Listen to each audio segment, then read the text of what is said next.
Hello, everyone, and welcome back once again to Wizard World Virtual Experiences as the crowd emojis wildly. You can also applaud from the comfort and safety of your home, but we won't hear you. So show us your love by hitting that emoji button. Give us those likes, those hearts, those happy faces. However you're feeling, show us that you are there, and go ahead and throw in the chat where you are watching from. We love these Wizard World virtual experiences because they are streaming to you free and live on Facebook, Twitch, and YouTube, bringing that Comic-Con life to the comfort and safety of your home. We have a very exciting guest coming up in just 1 minute, but first, a few housekeeping things. This is Wizard World Virtual Experiences. You can find out more about what's upcoming at wizardworldvirtual.com. Again, that's wizardworldvirtual.com. So check out those upcoming panels. Just like next week, on January 30th, we're going to have the cast of Stargate SG-1, Stargate Atlantis, and Dolph Lundgren. That's happening next week on January 30th. So definitely tune into that and tune into our social media to find out all those upcoming amazing panels that are streaming free. The panels are free, but there are also some paid experiences you can interact with as well. We have live chats, autographs, video recorded messages, and virtual photo ops. And just so you know, this next gentleman, Chris Kattan, who's coming out in just a second, will be doing his live chats today. So you have up until the end of this panel to purchase those live one-on-one chats. It's truly a once-in-a-lifetime experience to hang out with your favorite celebrities. So head to the Wizard World Vault. That's wizardworldvault.com to purchase those live one-on-one chats, which again, for Chris Kattan, will be happening today immediately following the panel at the top of the next hour.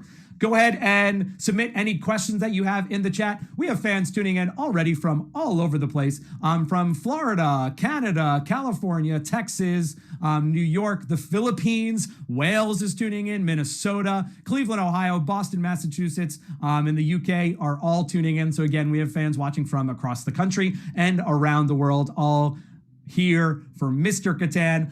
Let's bring him out now. You know him as the voice of the titular character Bunnicula. He also did voices on Hotel Transylvania 2. You know him from hit series like The Middle, How I Met Your Mother, and he was a contestant on Dancing with the Stars. He has been in such films as House on Haunted Hill, Monkey Bone, Corky Romano, Undercover Brother, and my personal favorite, Night at the Roxbury. I know a lot of you join me with that. His book, which was released in 2019, is Baby Don't Hurt Me, Stories and Scars from Saturday Night Live. We know this actor, comedian, and author as a cast member on SNL, and we love his characters like Mr. Peepers, Mango, Azrael, Antonio de Banderas, and he is one half of the Butabi brothers, Doug Butabi. That's just scratching the surface of all these amazing characters. Please welcome to the virtual stage, Mr. Chris Kattan, everyone. Oh, thank you. Hi, everybody. Chris, thank you so much for being here. You're welcome. Thanks for having me. I'm so excited to be here. Of course. The fans are already stoked. Randy Schreiner, who's tuning in right now, said, I'm from North Carolina. I've been waiting for this Q&A for weeks since it was announced. I love Chris Kattan. A lot of people shouting out their favorite movies already. Corky Romano, obviously, Night at the Roxbury. Everyone tuning in. So thank you so much for doing this. This means a lot. I know you've joined us at our physical shows in the past, but it means a lot to the fans that you're here. Yeah, that was fun. Yeah, but it means a lot to the fans that you're here virtually with us now as well. I want to kick things off. We have a lot of fans that are already asking questions for you, but I just want to kick things off as a fellow improviser and just speaking on behalf of all the improvisers out there. You were a member of the Groundlings, one of the most famous improv troupes and sketch companies in the nation. I know you followed in your father's footsteps, but talk a little bit about your early days in the Groundlings, what that was like, and then how that ultimately led to your being cast on SNL. Well, my early days, when my dad was a Groundling, I used to go watch him perform. I was like 6 years old, so I got to see him perform along with people like Paul Rubens, and I got to see him like create Pee Wee Herman and Cassandra Peterson do like Elvira and Phil Hartman, those guys back then. So that inspired me to want to be a Groundling at an early age. But when I was a Groundling myself, or I became a Groundling after doing classes and the Sunday show, I was there along with, Lisa Kudrow and Will Ferrell and Jennifer Coolidge and a whole lot of people. I mean, that was right before I was asked to be on Saturday Night Live. So it was a great experience. The Groundlings really is what educated me and made me prepared for Saturday Night Live, really. It prepped me to be a great writer, or as good of a writer as I am anyway, and learn about sketch comedy to the most I could, to the highest degree I could possibly become and know of, So the Grounds was a great experience. It was really, I think someone said, I don't know if it's true, it's harder to be a groundling than it is to get on Saturday Night Live, supposedly. I believe it. Yeah, I believe it. Well, because Saturday Night Live is a little more curated in the sense that they reach out and find folks and then audition them. Groundlings, you're just competing against the thousands and thousands of trying to get in there. Yeah, comedians out there. Talk a little bit about, though, what was it like when SNL first reached out to you and you had to do that dreaded, maybe not dreaded, but that's very scary audition process. We love the DVDs that came out back in the day because everybody was able to see everyone's audition process. Talk a little bit about that and how that kind of went down. Well, let's see. I was it was at the Groundlings that I was spotted by Marcy Klein, and she then told Lauren Michaels about it, and I was flown out with Will Ferrell and Sherry O'Terry, and we auditioned. I think Steve Carell was auditioning at the same time, and Jennifer Coolidge, and somebody else was too, I forget. Maybe Kevin Hart, I think. I'm not quite sure. But we're all auditioning that same day. Daryl Hammond was, I know that. And we, it was, I think you were asked to do 4 original characters, and an impression. So I did Mr. Peepers. I did Sewell Forrester, who was the double crop, the double talk guy. Yeah. Like, good afternoon, I'm Simon. I'm going to be your subcommunity 5, Miss Dassa. That guy. And I did a guy humping a couch, which is whatever. It's kind of like, I guess it was like Roxbury, but Will wasn't there yet. So, Will wasn't the audition. Was similar character type. Similar, it's something humping. So I guess it's similar. And what else did I do? Oh, I did an impression of Christian Slater interviewing a vampire from Interview from a Vampire. And it was like, so I went, so you're a vampire? The story you're telling me is amazing. It's incredible. So that was, that was my Christmas Slater. That's hilarious. Yeah. So it was hard because you weren't able to hear anybody react. They were dead quiet because they were doing via satellite to Burbank, NBC Studios in California. So it was hard to decipher what they were doing at all. You just could not tell, what the feedback was. And did you immediately? How soon after that audition did you find out? Like, did you actually fly back and kind of wait a few days? Did you know immediately? You waited how long did I wait? Well, I first. We waited a couple days, but I found out I didn't get it at first. Will and Sherry did get it, and I didn't. And then they hired me. If you read my book, it talks about it. They hired me 6 weeks, 6 shows prior to the end of that season. And that's when they hired me. But before that, they said no, basically. They just didn't call me. And I didn't know what was happening. And they called Will and Sherry, and I was really bummed out. That was because I wasn't there on a Groundling night that Lauren happened to come down. I was out of town with my girlfriend, and I didn't know that Lauren was coming, and nobody in the Groundlings told me he was coming. So I missed that show.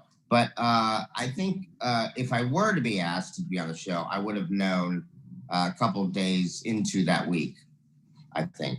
A couple of days after I auditioned. Like Tuesday, Thursday, maybe Wednesday, Thursday. Nice. Of that week. Saturday, yeah. Yeah, and for all the fans out there, I've got a little image of the book over my shoulder there. That's right. Hurt Me. Very nice. And a lot of the fans are talking about it now. Suburban Writer said your book is beautiful. I agree. There's some really just nice, heartfelt stories, and true stories. Right. What was that like, kind of going back and reflecting after the career in SNL, the TV career, the movie career? What was it like to kind of go back to SNL and write your stories? It was really, as they say, cathartic, and it was so interesting to find so many stories. I had no idea that I had so many great memories there. Obviously, there's the memories of the sketches I did. Sure. Like whether it's more cowbell or humping Tom Hanks's head as Mr. Peepers. I don't know. You got to remember those. But there's also just the whole behind the scenes process that was memorable too. And when I started thinking about it, there was just a lot of experiences. I will always remember that were some of the greatest experiences I've ever had. And a lot of those, when you read the book, you'll hear that. But there's a lot going on that it was great. It's also like interesting to imagine just looking back on your own life and pinpointing all the greatest moments. Yeah. And you're like, at first you're like, well, there really wasn't that many great moments, or you're like, oh, there's way too many to think of. And you'd be surprised how many great moments you have, or how many little moments you have. It depends, Yeah. It's always a different perspective after you initially make that choice, And I think it's just, it's probably a really healthy thing to do in general for anyone, is to just look back on their life and write down their greatest moments and their most cathartic moments, or the moments that really affected them the most in general. So you either look for those great experiences again, or you make sure you never have those terrible experiences again. I think just in general, it's a great thing to do for anyone, whether you're writing a book or not. So I was lucky that it happened to be something that a lot of people wanted to read. So yeah, but I think in general, it's a good thing to do. I don't know if that's something they do in therapy. Maybe in therapy they advise that. Maybe they go like, hey, would you look back? I want you to do a homework assignment tonight. I want you to look back on your life and create, look at the greatest moments. I don't know. Maybe they do that in therapy. I haven't been in therapy yet, but yeah, I'm sure there is some sort of writing down and going back and reflecting on past experiences. 100%.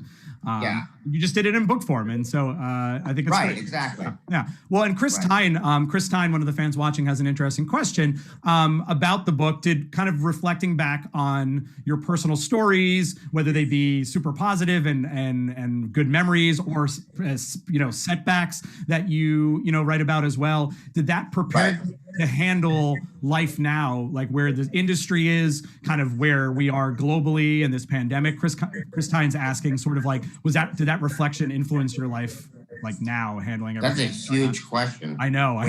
So wait, what part should I answer? So wait, he's asking. Did overcoming sort of your personal stories and setbacks better prepare you for life today, essentially? Oh, yeah.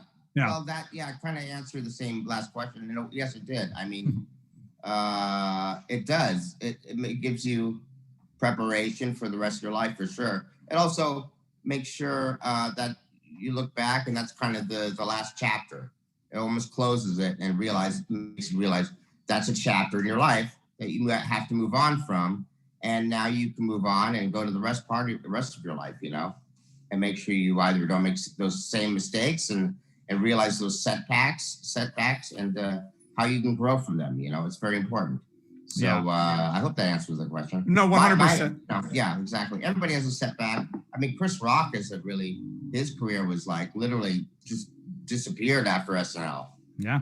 For years. And then he got a talk show and then disappeared again. Then he hosted a VH1 Awards show, and then he got hired, and then he just shut off, got his special going. And, everybody's careers are just so interesting. It's a matter of, people say luck, but I think it's not so much luck. It's like, obviously you have to be gifted. That's the number one. Sure. You have to be gifted, because I do believe the cream always rises. I really do believe that. And the rest is timing. You do have to be at the right place at the right time. Yeah. And I guess that could be associated with luck. But you also need to have good representation, for sure. And you need to have, and politically in Hollywood, that's another thing. The industry is another separate thing. You could be the most talented person in the world, and if the industry doesn't care about you, then there's not much you can do about it. Unfortunately. But that doesn't mean you can't have big fans through the internet, because there are the fans, and then there's the industry too.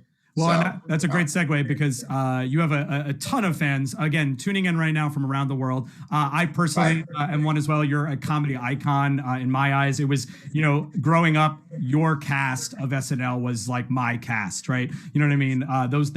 Years. And, I recreated scenes from Night at the Roxbury in my skit nights in high school.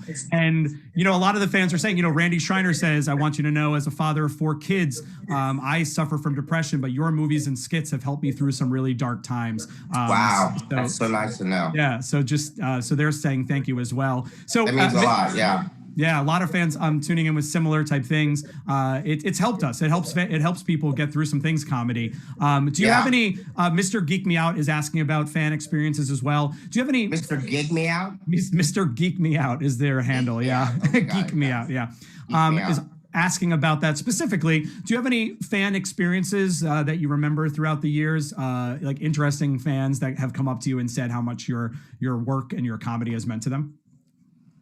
Yeah, very much so. I mean, there has been a lot of people that I think have gone through depression that have thanked me about that and have said, you know, as opposed to like just saying you maybe laughed over the years, general comments, they've been very specific towards moments where they really had been, you know, where I have really helped them through some specific times of loss or pain or some real ailments, things that really did happen. That were some serious situations.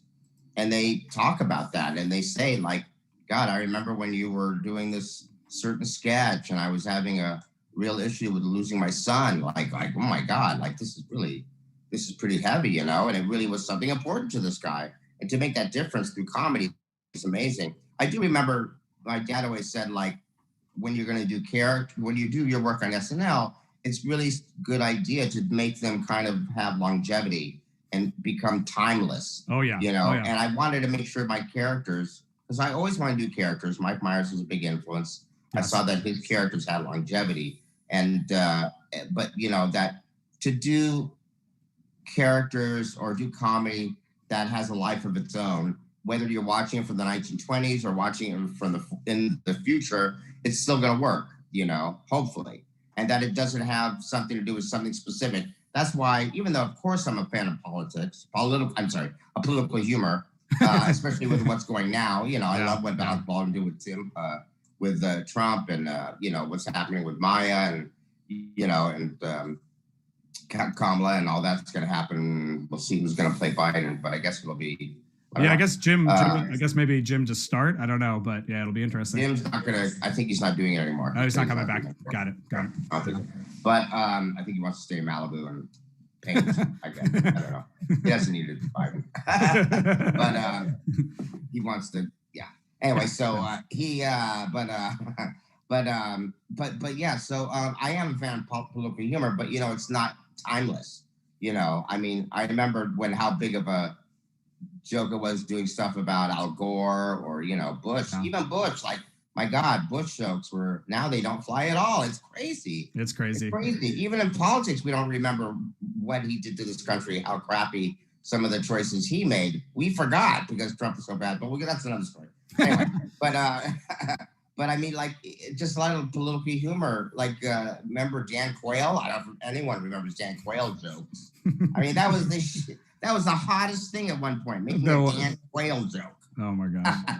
No one would know hardly anyone knows who Dan Quayle is right now, probably. The potatoes. He's the potatoes guy. The potatoes guy. But he made, potato, tomato. Yeah. Right. Well, I want to talk about those characters because you're right.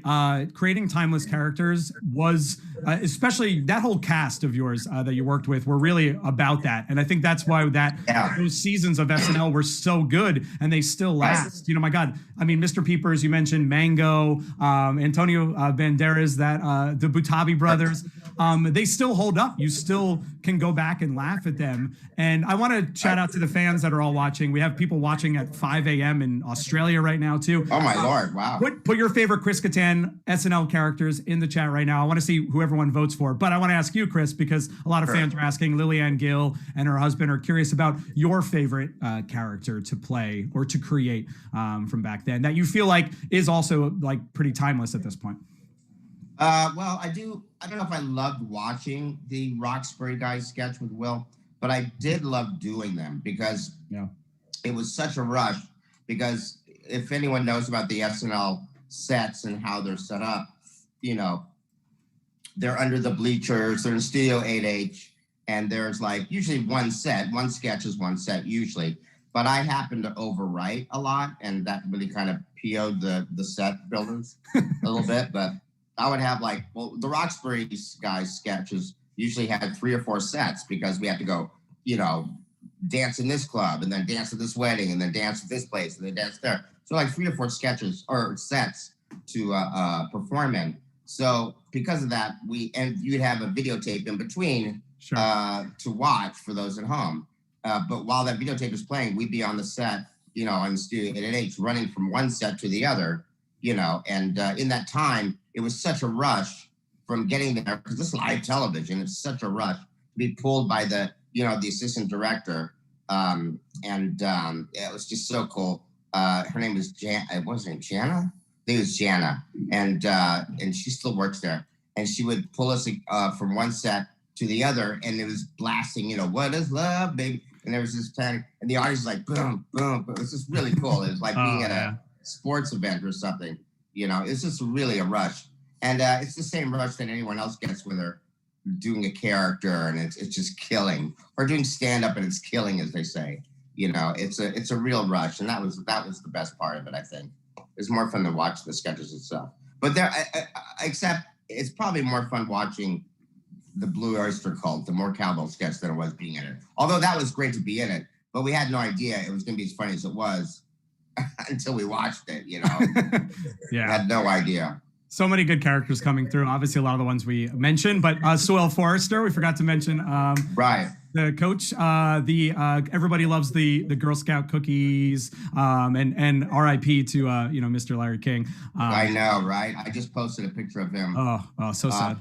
So sad. He lived a long, long life, though, man. But that guy, he, of course, Norm Macdonald did a great impression of him. But yes, yeah. Yeah, that's too bad. I guess and Hank Aaron, of course. But oh my gosh, yeah, that's another hero. But Larry King was I'm lucky I got to be interviewed by him before he went. I remember going like, I get to be interviewed by Larry King eventually. But he's such a nice guy, such a sweetheart, and he remembers. He knows people that he's talking to. At first I was like, is he even gonna know who I am? And he does, and he refers to specifics about you. I mean, that's the best when someone interviewing you is a fan. That makes a huge difference, Yeah, that's always nice. Yeah. Our love goes out to his family, obviously. Suburban Writer, you were talking about What Is Love, obviously by Hadaway. Suburban Writer said, were you ever given the opportunity, or had they ever reached out, the band Hadaway? Did they ever, because you made their song What It Is. Right. Right. I know. We never got a thank you. Isn't that hilarious? Gosh, ridiculous. I think Hadaway is one person, by the way. I don't know if you ever seen the cover of that album. Yeah. What Is Love? He's like, that's the cover of his album. He's got these shades on. Have you ever seen the rock video too for What Is Love? It's hilarious. Oh my gosh. It's like him in a haunted house, and all these sexy girls are vampires. And it was like, what is going on? It's like, you gotta watch the video. It is so cheesy. It is hilarious. Watch the What Is Love video. That has nothing to do with Roxbury. It's the original video, and it's so bad. It makes no sense. But no, he was not. He did not reach out. Amazingly rude. Amazing. Yeah, you made that. The soundtrack of that movie is one of my favorite soundtracks of like 90s dance music of all time. It's so good. Wow. I want to talk about the film because Cynthia Langlo said my kids are 15 and 11 and they know Night at the Roxbury. Polly Mulcahy says Night at the Roxbury is my favorite movie. I watched it I've watched it a million times, but I rewatched it last year and I posted something and I said, Night at the Roxbury holds up. And I had like so many people who were like, oh my gosh, it does. Filmmaker Nathaniel Smith said, my God, when Chris Kattan slips on the floor, that might be one of the finest acts of physical comedy ever caught on film. Right. Talk about the legacy. You talked about a little bit about the character's legacy and being timeless, but Night at the Roxbury, again, it's still hilarious. It's still so fun. It was. Oh, yeah. Geez, would you hold on 1 second? Yeah, of course. 1 second. Hello? No worries. Literally, hello?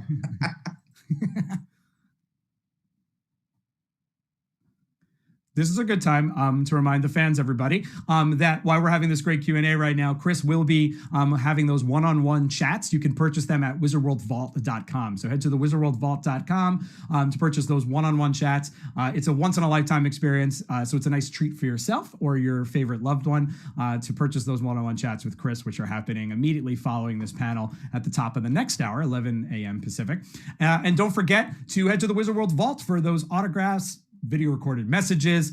There's a lot of people shouting out for Randy. Would you like to buy some cookies in the chat? You can get one of those messages from Chris at the Wizard World Vault. So definitely take advantage of those. But yeah, we have a lot of great characters. I'm so sorry. That was weird and rude. That's okay, Chris. You know what? It was a perfect time for me to do your sales pitch, so it worked out perfectly. Okay. Worked out perfectly. Someone trying to get in and they couldn't get in. Buzzed in, so they were like, I couldn't let them in unless I let them in. Yeah, no worries. Let them in the I had to let them in this forest. You had to open the forest doors for them. Yeah, the forest gate. Yeah. Do you know those people over your shoulder? Or are those just random stock? I do. People? I told them to hold off. Don't go too far. Stay where you are, and don't look back. Quite yet. So they've been doing that very well for the last 25 minutes. Yeah, they're getting very impatient. I can tell though. They are very they're rude. Friends of mine. Oh, no, that's fine then. That's fine. I don't treat them very well.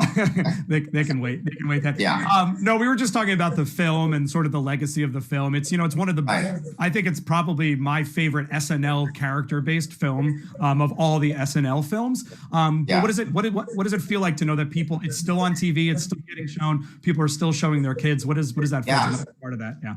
Oh, it's good to know that it's still lasting. It's still one of those things that lasts. Like the Wedding Singer, or the Good Sailor movies, or it's up there with the other funny ones, the Tommy Boys, and I'm really it's an honor to be part of that tradition. It could be a long lost film that I just have to keep reminding people of, and they're like, I have no idea what this is, but there's a great following for it. So yeah, I'm very flattered that people seem to love it still. You got to work with some amazing classic actors over the films that you did. Obviously, Lonnie Anderson in Roxbury, Billy D. Williams, my gosh, in Undercover Brother, Peter Falk. That's right. Peter Falk and Corky Romano. It's a very list. I love this list. Oh, it's so good. And this comes from at PJ31710. What were some fun moments, maybe specifically with those three, but also does one stick out to you as being like a really cool classic actor that you got to work with? Well, you mean on the show or just ever? Well, those movies specifically. In obviously, the movies, those come up. Yeah. The movies, I would say, you did. Oh, I know. Well, Undercover Brother, James Brown. Oh my gosh. Oh. Yeah, James Brown was so cool to work with. He was in that scene where I can't say because it's probably racist now, but all I did was say it loud. I was saying say it loud. He was saying say it loud, but I said something and I can't say what it is anymore. But you can watch the movie. Yeah. I'm something and I'm proud is what I said. Yeah.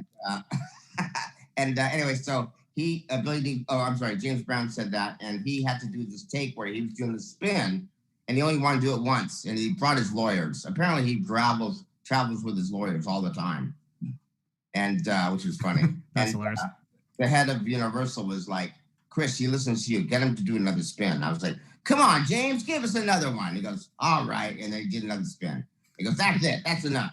And I went, "Come on, James," and the head of Universal was like, all right, "Come on, James, just one more for us." He's like, "All right, just one more." So I remember telling him to give us one more spin, one of his favorite spins, because the camera couldn't quite get it. And he finally got the one that they wanted. So, yeah, it was pretty fun. Yeah, it's a great scene where undercover. Spoiler alert, everybody! They capture James Brown, and Mr. Feathers is there, kind of interrogating. Right. But and then he, again, speaking of legends, what a legend to work with at the time. Yeah. So cool. Holly, a lot of great comments coming in. Holly Keeperman says, "I need to read the book. I'm buying one this weekend." Right. Sarah Pesto says, "Chris is a legend." Talk a little bit. The subtitle of the book is stories and scars from Saturday Night Live. One of the sad stories, but something that you dealt with, was getting injured, during a SNL sketch. I know you talk about it in your book, but people are always curious about how you're doing, how your health is, like how have you been, and how has that been since that? It's been great. My health has been really good. That's awesome. Awesome. Yeah, no, that was a long time ago. So I've been healed and I'm fine from that injury, yeah, it's been a while, but, it was something that happened, and it did affect me for a long time. And, it's too bad it happened, and it was a bad accident. And, yeah, I'm pretty well healed from it, Yeah, well, we wish you. Yeah. I know the fans, again, so many people that came out today are just excited to see you. Laura says Chris is a legend. A lot of people. Hi, Laura. Comedy legend there. So what's it feel like to know that, again, you're connecting with all these fans from around the world and people still know you as the comedic genius that you were? Well, that's a nice thing to say. I don't know if I'm a comedic genius, but I do remember recently, after the 40th anniversary of Saturday Night Live, well, actually, that was 5 years ago, some people actually started acknowledging or saying to me, like, you're a legend. And that was the first time I heard that. I was like, wow, am I? Like, really? I'm like, okay, I don't know. It doesn't feel like I'm a legend. I don't think anyone, I don't know who would ever feel like, yeah, I'm a legend, unless they're, I don't know who would feel that. Bruce Springsteen, probably, maybe right now. Everyone else is dead. That was a legend. There's a lot of living legends. But, I was really surprised to hear that. Everything came up. I don't necessarily think I'm a legend, but if I am, that is really quite the thing to hear. And that's really a wonderful thing to know. That means you can ask for more. I think, that's really cool. No, I think, and I think you brought it up, but the fans are all kind of saying it as well. It's the characters that you created. You know what I mean? Maybe you don't consider yourself individually a legend, but the characters that you created are legendary, I think, and will continue to last. Oh, okay, then never mind. No, I think, you know what I mean? But so it's through you. Yeah, I think they have stood their own. I really think that. I know Lorne Michaels always said you'll always be a staple on the show, like your characters will live on forever. So, that was cool. That was my main goal on that show, was to do that. So, what was it like coming back? Another iconic SNL moment is I Wish It Was Christmas Today with you. Right. Yes. Jimmy Fallon, Tracy Morgan. Right. When you guys came back and recreated that, it brought back so many memories for me. What was that like for you, getting back on set with those guys and re-performing that song? Oh, with Ariana Grande? Yeah. Right? Yeah. Oh, the one on Tonight Show? Yeah, that was pretty cool. That was really fun because we all remember Tracy going like, the band's back together. He kept saying that. It was really cool. It was really fun. It's so sweet of Jimmy to do things like that. I mean, of anybody who really deserves the career they're having, it's Jimmy, because he's such a sweetheart. He's so gracious and always so kind, so giving. What a sweetheart. Yeah. He's just amazingly good person. He really is who he seems to be, and Horatio's a great guy, but they're all just really good. We're still friends, and Jimmy and I contact each other a lot, and he's just always the same guy, and that was a really fun experience to do. It was, I remember we were trying to get in the mode of like, what was the move I did again? It was like, it was like, it was so subtle. It wasn't that big. And like, what was it? It was like, because the whole idea of it was like, we do barely anything. We're doing, the effort we make is so little. It's so nothing. And that's what makes it so funny, Exactly. That we're not doing much at all. And that Tracy's like barely moving at all. He doesn't really care. It's also slightly not really caring what you're doing. That makes it so infectious. That makes it so enjoyable for people to watch, So that was really a cool thing to do, I think. It was great. Sarah Pesto says you can't have Christmas without it. So it's become a holiday tradition for a lot of people, for sure. Well, I know one of the fun things I got out of that is Ariana Grande DMs me every so often on Instagram. Nice. There you go. Every so often. She'll say, I'll put up a post and she'll say, right? And that's it. And then she'll say, Happy New Year. She did say, what is her catchphrase? She says, like, there's a catchphrase she has. It's so It's her thing that she says. I know where you're getting at, and I just can't think of it. Nobody says it but her. Maybe I'll look it up. I don't remember it. Yeah, I'm trying to Google right now. The fans always help us out. The fans in the chat. No, I don't even know if they know because I never heard her say it except on Instagram. She says, wait, hold on, I'll find it. I can't believe I'm trying to find this. Oh, here, okay. She says, this is my Ariana Grande again. Oh, there you go. Nice. You can't look. Okay.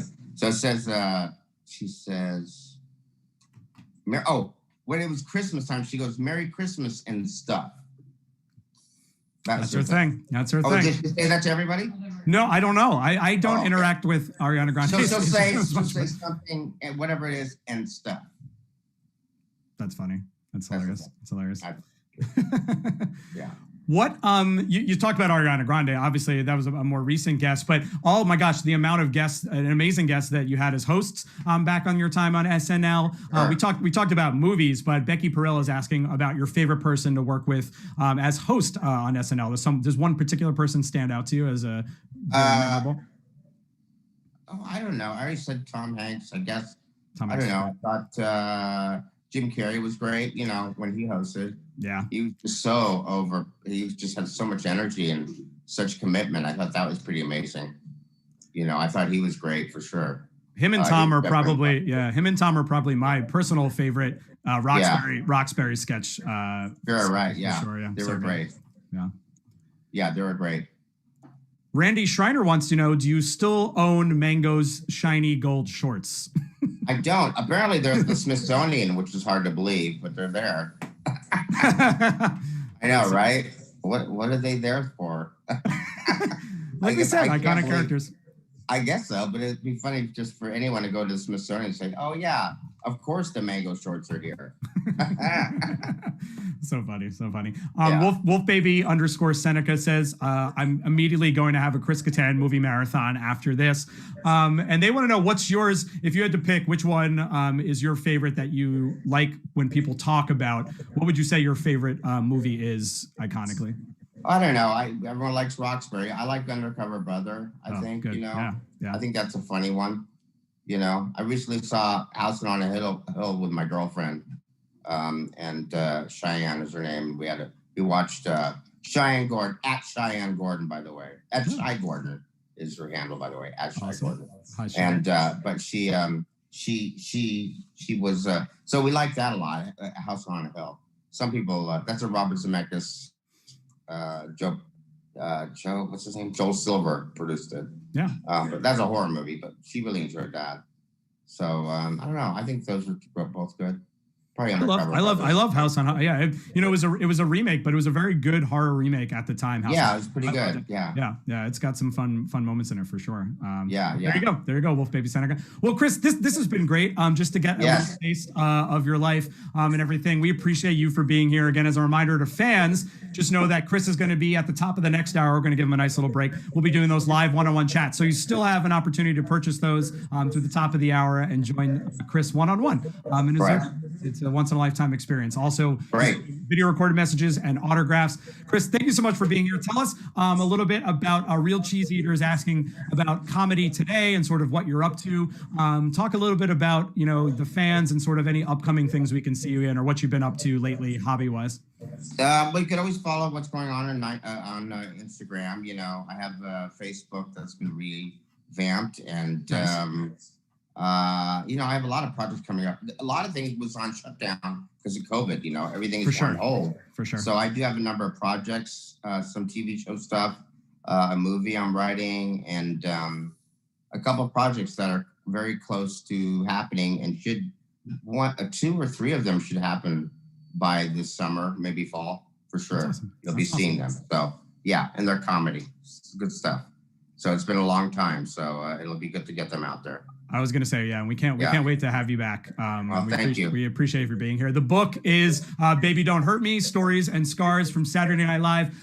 Everyone, please give me another big round of emojis and applause. SNL comedy legend. We're saying it here, Chris. Legend. Chris Kattan. Legend. Thanks, Chris. Thanks, buddy. You're This has been awesome. so much fun. Oh, thanks, Chris. This was great and a Yeah. treat for me. Don't forget to follow us at Wizard World on Facebook, Twitter, and Instagram. We've got some amazing panels coming up. Like I said earlier, we have the cast of Stargate and Dolph Lundgren, a legendary action star, joining us next weekend on January 30th. And then we've got a lot of fun, exciting offerings coming up in February. So continue to follow us. My name's Mike G. I've been your host on behalf of Wizard World. This has been a Q&A with Chris Kattan, everybody. We'll see you next time. Have a great night. Bye. Bye.